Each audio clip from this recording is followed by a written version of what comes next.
Ya, Assalamualaikum warahmatullahi wabarakatuh. Jumpa lagi di pembelajaran matematika dan kali ini kita akan membahas mengenai bab terakhir yaitu peluang. Namun sebelum itu kita terlebih dahulu akan membahas mengenai percobaan, ruang sampel, dan kejadian. Percobaan kalau dalam studi peluang adalah suatu proses dengan hasil dari suatu kejadian bergantung pada kesempatan. Sementara ruang sampel itu adalah himpunan dari semua hasil yang mungkin dari suatu percobaan. Dan untuk kejadian sendiri adalah himpunan bagian dari ruang sampel.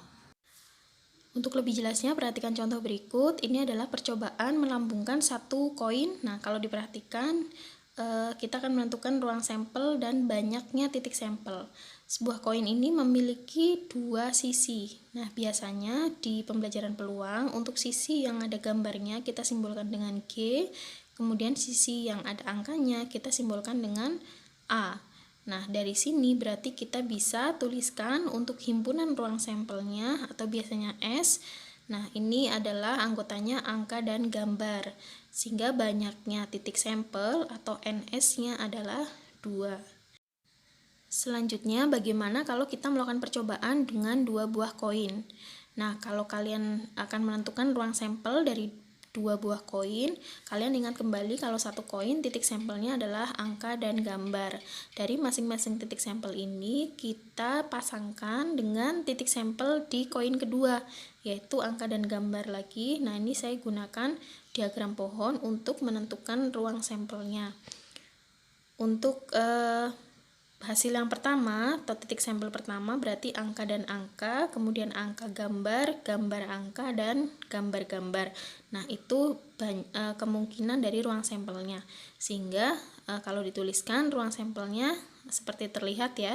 Jadi angka dengan angka, kemudian angka dengan gambar, kemudian gambar angka, dan gambar-gambar. Dan untuk banyaknya titik sampel berarti ada 4.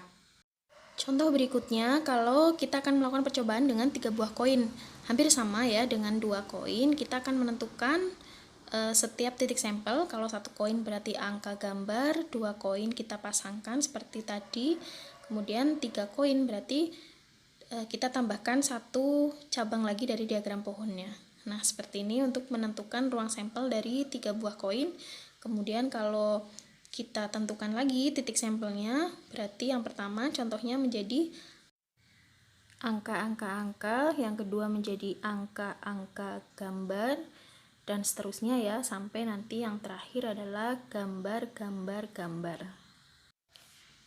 Sehingga untuk banyaknya titik sampel atau NS dari percobaan 3 koin yaitu 8. Nah, dari sini kalau kita ulas kembali, untuk satu koin NS-nya 2, 2 koin 4, dan 3 koin 8. Nah, kalau saya tuliskan 2 ini berasal dari 2 pangkat 1, kemudian 4 itu 2 pangkat 2, 8 2 pangkat 3. Sehingga kalau saya tandai di sini, 3 koin berarti 2 pangkat 3, 2 koin 2 pangkat 2, 1 koin 2 pangkat 1. Sehingga kalau saya tanyakan untuk X koin, banyaknya titik sampel adalah 2 pangkat X. Nah, ini bisa kita gunakan untuk rumus ya atau generalisasi dari percobaan menggunakan koin. Contoh berikutnya, kalau kita akan melakukan percobaan 1 buah dadu. Nah, kalau kalian ingat kembali ya, sebuah dadu itu memiliki mata dadu dari 1 sampai 6, sehingga banyaknya titik sampel atau NS-nya yaitu 6. Selanjutnya, kalau percobaan menggunakan 2 buah dadu, nah ini untuk menentukan ruang sampel dan banyaknya titik sampel, paling mudah kita gunakan tabel ya. Tabel yang dibuat adalah tabel ukuran 6x6, di mana kolom pertama nanti kalian isi sebagai mata dadu dari dadu pertama, kemudian baris yang di atas sendiri kalian isi sebagai mata dadu dari dadu kedua. Nah, seperti ini. Kemudian kalau saya isi lengkap, nah seperti ini ya dapatnya. Jadi ada 36 titik sampel dari mulai pertama 11 sampai 6,6, sehingga banyaknya titik sampel ada 36.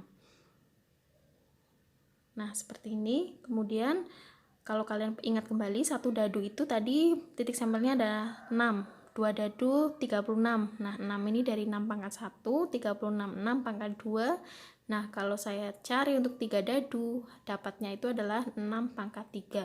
Ini mirip dengan yang koin tadi ya, sehingga kalau saya akan melakukan percobaan dengan X dadu, banyaknya titik sampel menjadi 6 pangkat X. Berikutnya contoh terakhir di pembahasan kali ini yaitu mengenai koin dan dadu yang dilemparkan sekali.